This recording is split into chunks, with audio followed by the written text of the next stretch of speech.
दोस्तों स्वागत है आपका बिहार न्यूज में। दोस्तों मैं हूं फिरदौस गनी और आप देख रहे हैं केडीबी लाइव। दोस्तों आज हो चुका है 30 सितंबर 2020। तो आज की बिहार की टॉप न्यूज लेकर आए हैं आपके लिए। दोस्तों वीडियो स्टार्ट करने से पहले आपसे एक रिक्वेस्ट है, अगर आप नए हैं इस चैनल पर तो चैनल को सब्सक्राइब करके बेल आइकन को भी प्रेस कर दीजिए और साथ में वीडियो को लाइक कीजिए, अपने दोस्तों के साथ शेयर भी कीजिए। तो चलिए दोस्तों स्टार्ट करते हैं आज का न्यूज। कोरोना के कारण संक्रमित मरीजों को परेशानी झेलनी पड़ रही है। जी हां, दूसरी बीमारी से पीड़ित मरीजों की भी मुसीबत बढ़ गई है। जी हां, कोरोना का असर आम उपभोक्ताओं और अन्य बीमारियों से पीड़ित मरीजों पर भी पड़ रहा है। जी हां, एक और खाने पीने वाली सामग्री की कीमतों में बढ़ोतरी हुई है तो वहीं दूसरी तरफ दवाइयों की कीमतों में भी बेतहाशा बढ़ोतरी हुई है। बुखार की दवा पैरासिटामोल हो चाहे शुगर की दवा, सर्दी खांसी गंभीर बीमारियों में काम आने वाले दवाइयों से लेकर माउथ वॉश तक की कीमत 5 से 10% की बढ़ोतरी की गई है। जी हां, बताया जा रहा है कि दवाओं की कीमतों में सरकारी स्तर पर बढ़ोतरी की गई है, यानी कि दवाओं की कीमत सरकार बढ़ा रही है। इसमें जीएसटी का अलग से भुगतान ग्राहकों को ही करना पड़ता है। बीपी और शुगर जैसे दवाओं को ड्रग पाइप्स कंट्रोल और ऑर्डर से केंद्रीय रसायन और उर्वरक मंत्रालय ने बाहर कर दिया है। इस कारण अभी इन दवाओं की कीमतों में बेतहाशा वृद्धि हुई है। अक्टूबर माह से त्योहारों की बयार शुरू हो जाएगी। जी हां, नवरात्रि से लेकर दशहरा, दीपावली और छठ पूजा समेत कई बड़े त्योहार आएंगे। हालांकि कोरोना संकट में त्योहारों का रंग अब तक भले ही फीका रहा हो, लेकिन दीपावली जैसे त्योहार लोग परिवार संग ही मनाएंगे। जी हां, त्योहारी सीजन में ट्रेनों में यात्रियों की भार बढ़ जाता है। इसे देखते हुए भारतीय रेलवे ने भी तैयारियां शुरू कर दी है। त्योहारी सीजन में यात्रियों की सुविधा के लिए रेलवे अक्टूबर से 200 नई स्पेशल ट्रेन शुरू कर सकता है। रेलवे बोर्ड के चेयरमैन विनोद कुमार यादव ने मीडिया से बातचीत के दौरान यह बताया कि कोरोना काल में फिलहाल 456 स्पेशल ट्रेनों का संचालन किया जा रहा है। आगामी महीने में नवरात्रि, दीपावली जैसे त्योहार आ रहे हैं। इसे देखते हुए नव यात्रा के समय 100 जोड़ी और स्पेशल ट्रेन के चलाए जाने की तैयारी है। जी हां, उन्होंने बताया कि इन ट्रेनों का संचालन उन्हीं रूटों पर किया जाएगा जहां से यात्रियों की मांग और राज्य की सहमति होगी। भागलपुर इंजीनियरिंग कॉलेज बीएससी के 3rd ईयर के छात्र ने एक नायाब रोबोट तैयार किया है। जी हां, जो लोगों की आवाज पर काम करेगा। वॉइस कंट्रोल रोबोट की खासियत यह होगी कि वह कुत्ता और गार्ड बनकर घर और बाहर दोनों की सुरक्षा करेगा। साथ ही ये एक जगह से चारों तरफ देखकर वीडियो और फोटो भी भेज सकेगा। जी हां, इस रोबोट को आदमी और जानवर दोनों रूपों में तैयार करने की योजना है। पटना एजी कॉलोनी में रहने वाले आकर्षक गौरव ने बताया कि लॉकडाउन के दौरान उन्होंने वॉइस कंट्रोल रोबोट बनाया है, जिसे मोबाइल के ब्लूटूथ से जोड़कर कंट्रोल किया जाएगा। उन्होंने कहा कि इसका प्रयोग घर की पहरेदारी से लेकर सुरंग के अंदर तक की तस्वीर लेने में भी कर सकते हैं। जी हां, ये बिना घूमे ही वापस लौट सकता है। इससे उन लोगों के लिए फायदेमंद होगा जो अपने घर से बाहर रह रहे हैं। इससे चोरी की घटनाओं पर भी लगाम लगेगा। जी हां, इसकी खासियत यह है कि कहीं से भी मोबाइल पर जहां जहां जाने कहेंगे, रोबोट घर के सारे हिस्से में जाकर आपको वहां की तस्वीर उपलब्ध करा देगा। बिहार की राजनीतिक गलियारों से बड़ी खबर आ रही है कि रालोसपा प्रमुख उपेंद्र कुशवाहा महागठबंधन से अलग हो गए हैं और नया गठबंधन तैयार कर लिया है। उन्होंने बसपा के साथ गठबंधन का ऐलान कर दिया है। इसमें जनवादी पार्टी, सोशलिस्ट पार्टी भी शामिल हुआ है। जी हां, इस मौके पर कुशवाहा ने सीएम नीतीश कुमार को अपने निशाने पर लेते हुए कहा कि नीतीश कुमार ने 15 साल में बिहार को रसातल में पहुंचा दिया है, इसलिए बिहार को नीतीश कुमार मुक्त करना जरूरी है। कुशवाहा ने कहा कि नीतीश कुमार 15 साल सिर्फ कुर्सी बचाने में लगे रहे। कुशवाहा ने कहा कि आज के विपक्ष से नीतीश कुमार को हटना संभव नहीं है, ऐसे में नया गठबंधन जरूरी था। उपेंद्र कुशवाहा ने कहा कि बसपा के साथ सभी 243 सीटों पर चुनाव लड़ने का भी ऐलान किया है। उन्होंने चिराग पासवान को भी न्योता दिया है और कहा कि गठबंधन में जो आना चाहते हैं सबका स्वागत है। रालोसपा में मची भगदड़ पर उपेंद्र कुशवाहा ने कहा कि हमने अपनी नाव मझधार से निकाल ली है, लेकिन जो कमजोर दिल वाले हैं वे उतरकर भाग रहे हैं। बिहार विधानसभा चुनाव बहुत जल्द बिहार के मुख्यमंत्री का चयन करेगा। नवंबर में मालूम चल जाएगा कि अगला बिहार का मुख्यमंत्री कौन होगा या फिर नीतीश कुमार ही मुख्यमंत्री बनेंगे। चुनावी कैंपेन में विकास का नारा दे रहे नीतीश कुमार पर प्रशांत किशोर ने करारा हमला बोला है। जी हां, प्रशांत किशोर ने कहा है कि बिहार की रैंकिंग पर कैपिटा इनकम के मामले में 2005 के बराबर क्यों है। 2005 में बिहार पर कैपिटा इनकम के मामले में 22वें स्थान पर था, जबकि 2020 में भी इस रैंकिंग में 22वें स्थान पर है। जी हां, उन्होंने आगे कहा हालांकि नीतीश कुमार बिहार में तरक्की के दावे करते हैं, लेकिन आम आदमी की औसत आय में वृद्धि देखने को क्यों नहीं मिल रही है? यह कौन सी तरक्की है जो 2005 की स्थिति में ही खड़ी है? आपको बता दें कि 2005 में बिहार की पर कैपिटा इनकम रुपया 8,000 थी। उस समय बिहार पर कैपिटा इनकम के मामले में 22वें स्थान पर था। आज बिहार की पर कैपिटा इनकम रुपया 43,000 है। जी हां, फिर भी बिहार की रैंकिंग आज 22वें स्थान पर ही अटका हुआ है। इन 15 सालों के दौरान देश ने बहुत विकास किया, जिसका असर बिहार के पर कैपिटा इनकम पर भी पड़ा है।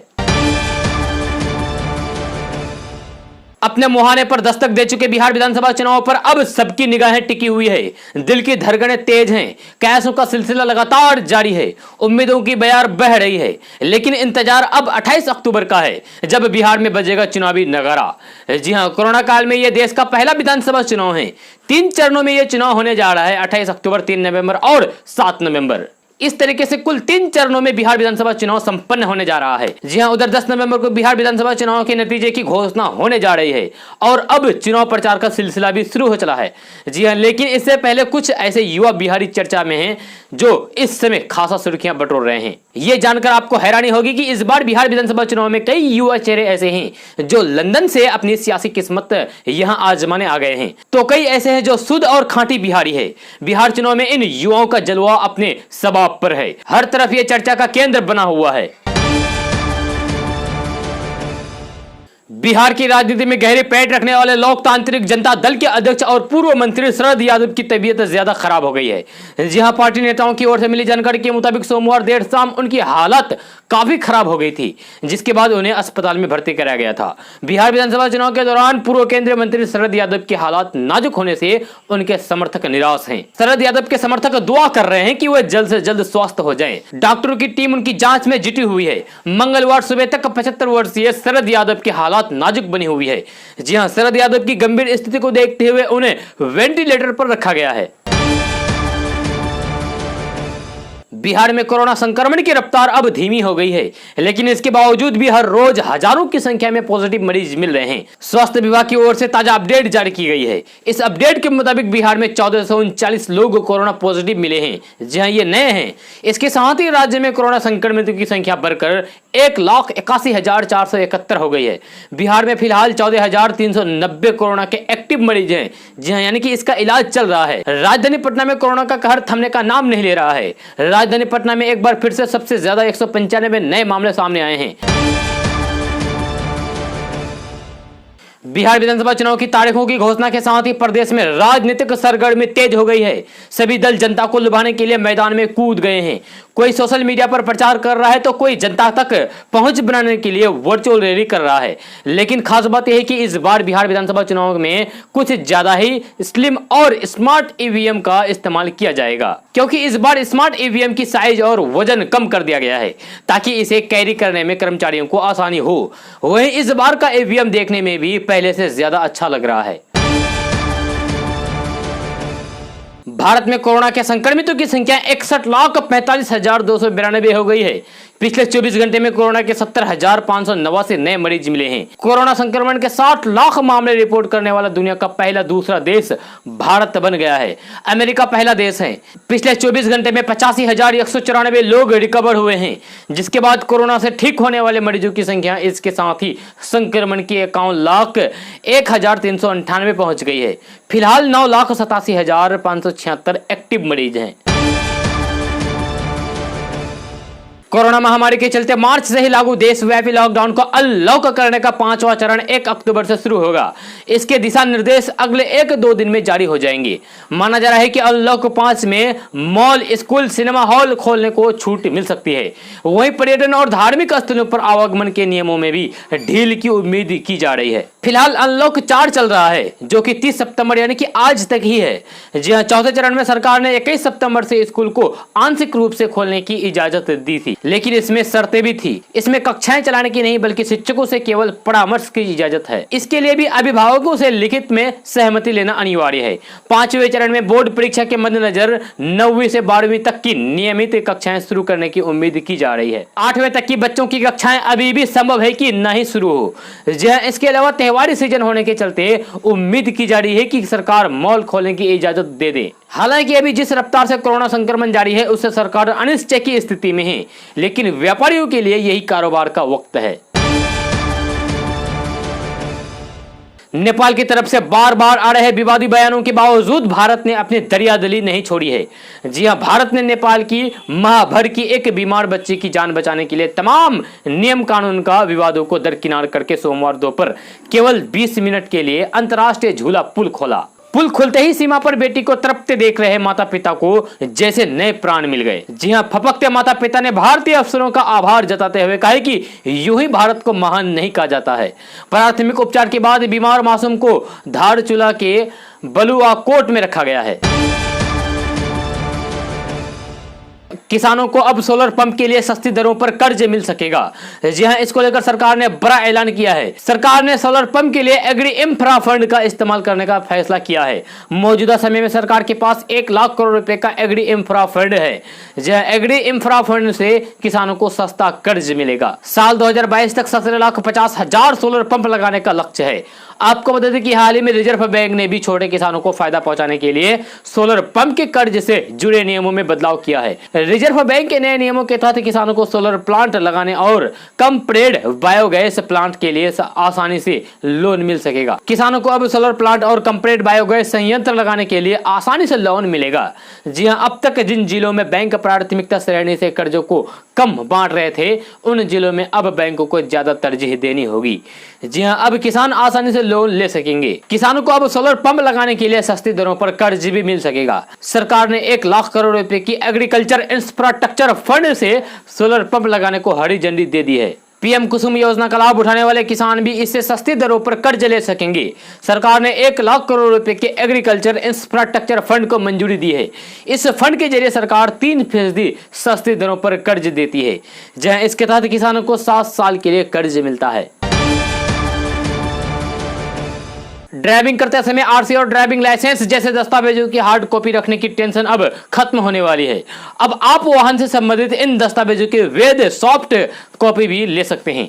जी हां, जांच के दौरान ये पूरी तरीके से मान्य होंगे, यानी कि हार्ड कॉपी दिखाने की कोई भी आवश्यकता नहीं होगी। साथ ही अब आप वाहन चलाते समय मार्ग देखने के लिए मोबाइल का उपयोग कर सकते हैं। जी हां, वास्तव में सड़क परिवहन और राजमार्ग मंत्रालय ने मोटर वाहन अधिनियम 1989 में किए गए विभिन्न संशोधनों की अधिसूचना जारी की है, जो 1 अक्टूबर से लागू होगी। मीडिया रिपोर्ट के अनुसार सरकार ने कहा है कि 1 अक्टूबर 2020 से ड्राइविंग लाइसेंस और ई चालान सहित वाहन से संबंधित सभी दस्तावेजों का रखरखाव एक आईटी पोर्टल के माध्यम से किया जाएगा।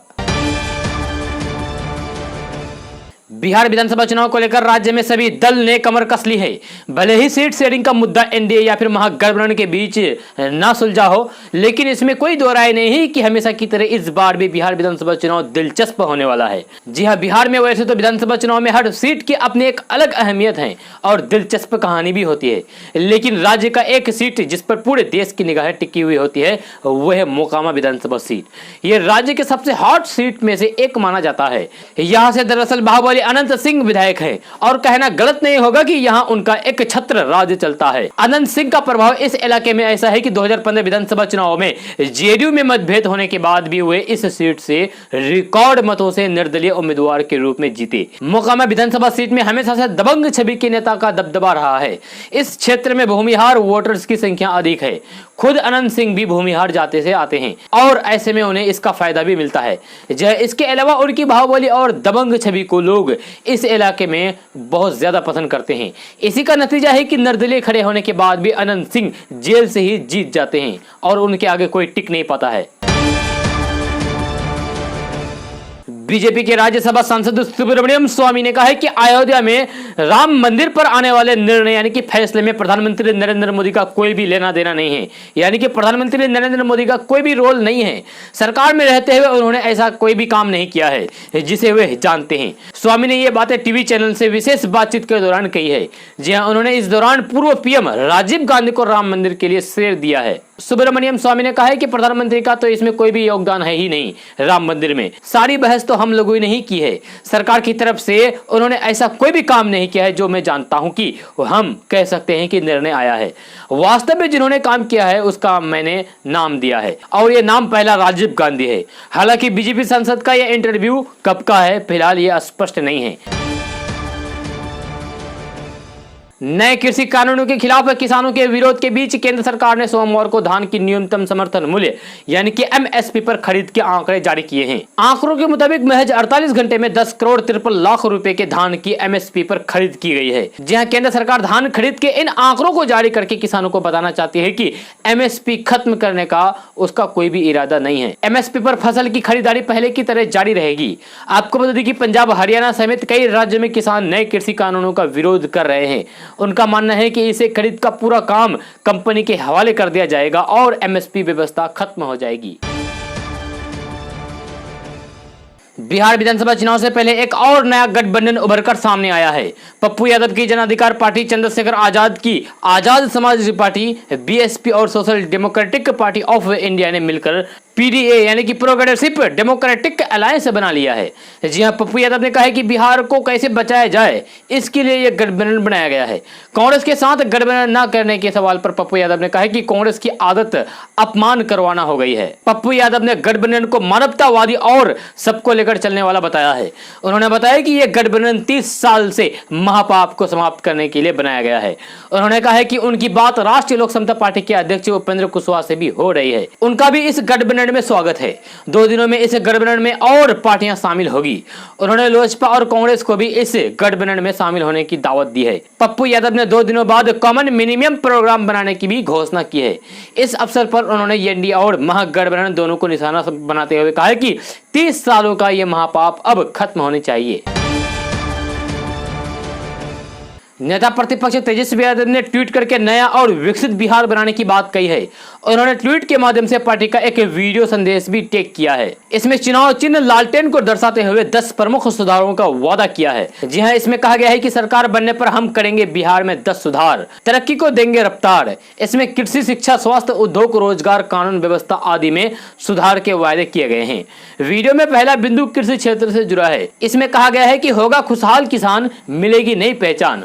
उद्योग के लिए कहा गया है कि बढ़ेगी उद्योग और व्यापार, बढ़ेगी रोजगार की रफ्तार, मिलेगा सबको उपचार, करेंगे स्वास्थ्य में सुधार, उन्नत शिक्षा का आधार, खोलेगा उन्नति का द्वार, खेलों में बेहतर आयाम बढ़ाएं प्रदेश का नाम, नई तकनीकी बनेगी शान, काम को बनाएंगे आसान, इंफ्रास्ट्रक्चर से विकास, हर जन से जुड़ेंगे विश्वास, गांव शहर रोशन, खुशहाल होगा हर जन, अपराध मुक्त बिहार, निडर रहेगा हर परिवार, सुगम यातायात, सबसे जोड़े हाथ। इन सब वादों के साथ तेजस्वी यादव ने लिखा है कि आप और हम बिहार सक्षम, आपके आदेश से, आपके सहयोग से मिलकर बनाएंगे नया बिहार, विकसित बिहार।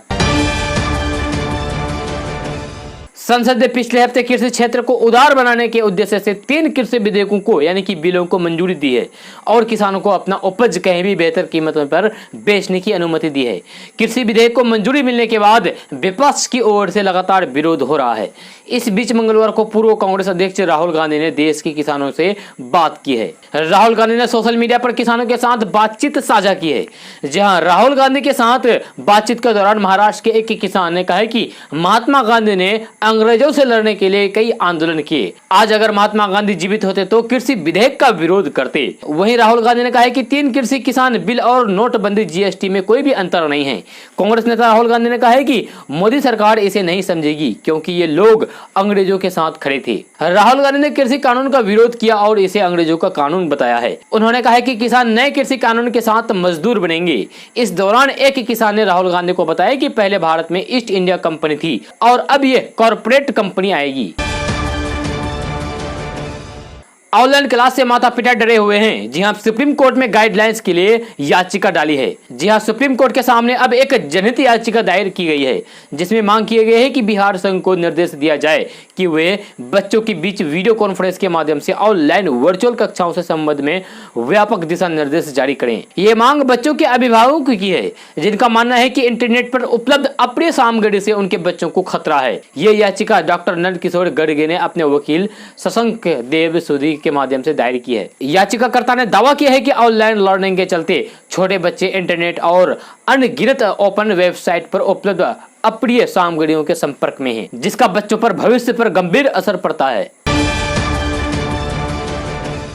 3 नए कृषि कानूनों के खिलाफ किसानों और विभिन्न विपक्षी दलों के विरोध प्रदर्शन के मद्देनजर प्रधानमंत्री नरेंद्र मोदी ने मंगलवार को कहा है कि जो अपने गुस्से को दिखाने के लिए कृषि उपकरण जला रहे हैं वे किसानों का अपमान कर रहे हैं। प्रधानमंत्री नरेंद्र मोदी ने कहा है कि विपक्ष किसानों द्वारा पूजे जाने वाली मशीनों और उपकरणों में आग लगाकर किसानों का अपमान कर रहे हैं। विपक्ष पर निशाना साधते हुए प्रधानमंत्री नरेंद्र मोदी ने आरोप लगाया है कि अब नए कृषि कानूनों का विरोध करने वालों ने सत्ता में होने के दौरान न्यूनतम समर्थन मूल्य यानी कि MSP लागू करने के पक्ष में बात कही थी, लेकिन ये ऐसा कभी नहीं किया।